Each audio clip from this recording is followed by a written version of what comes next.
Hey guys, today we're going to be building an 8x10 shed. First, we're going to start off with the floor. We use pressure treated wood on the floor all the time so that it doesn't rot quickly and so the shed can last longer. This shed was leveled on 4-inch blocks. We used shims to level it.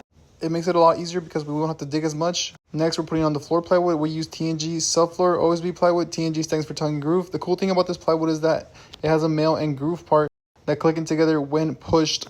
Now we're going to be working on the walls. This is the 10-foot wall. For the siding sheets, this one took 10 of them.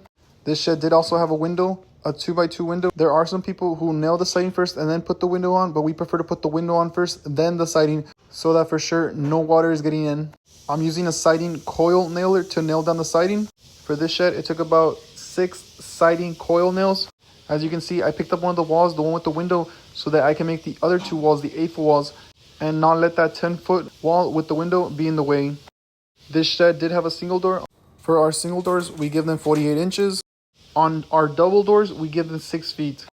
The paint that we're using is called Bear Pro Exterior Satin. I recommend this one because it doesn't come with primer, but you don't need primer because the walls, like the siding and the trim, already come primed, which saves you a little bit of money. Now we're working on the rafters. We use 2 pieces of plywood to hold the 2 rafters together. Next, we're adding our siding and our Z-bar. A Z-bar is helpful because it helps to prevent water from going in between 2 pieces of siding. Then we cut off the excess, put on our plywood, then our trim, and last our drip edge flashing. Next, we can add the felt paper and the shingles.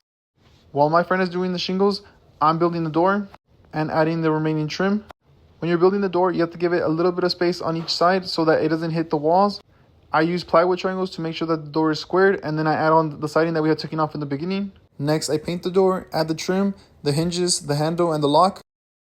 This shed was an 8x10 shed, and it took 2 gallons of paint for the base and 1 gallon for the trim. My friend has to help me install the door. I placed a piece of siding under the door to make sure there was a gap so it wouldn't be hitting the floor, and there you go.